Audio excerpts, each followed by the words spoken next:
Now, Gabriel, talk us through the route that's been set out for the Cape. Well, it's basically around the peninsula, and it's kind of in a figure of 8. We started at Schoenstatt Shrine, symbolically saying thank you to the Catholic Church for inspiring us through the Catholic Camino.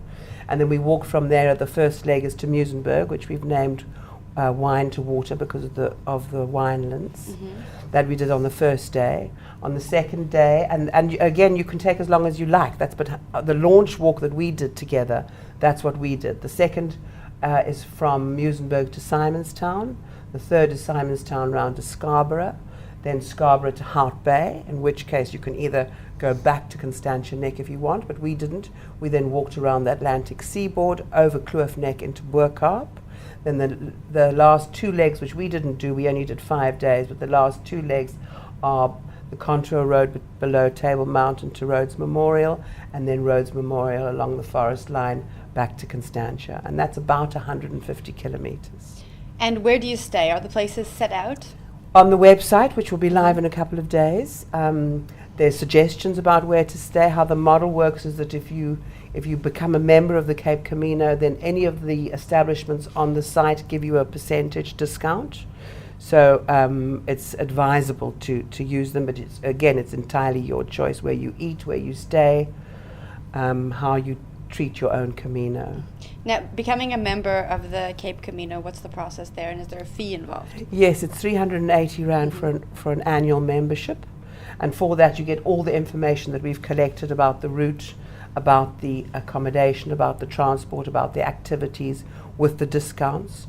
But it also establishes a forum or a network or a community where if things are, whatever's happening on the peninsula, it's a way of communicating with each other. There were orca whales in False Bay a couple of months ago, and we only knew about that months later.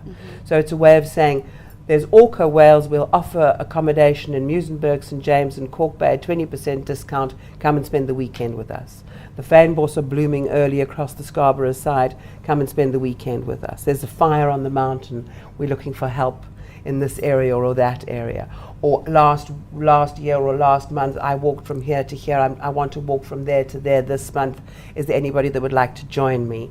Or it also has a paying it forward or giving back component to it.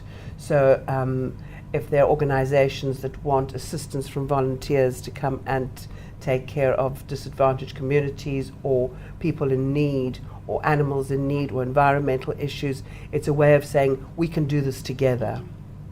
Steve, will you be walking again?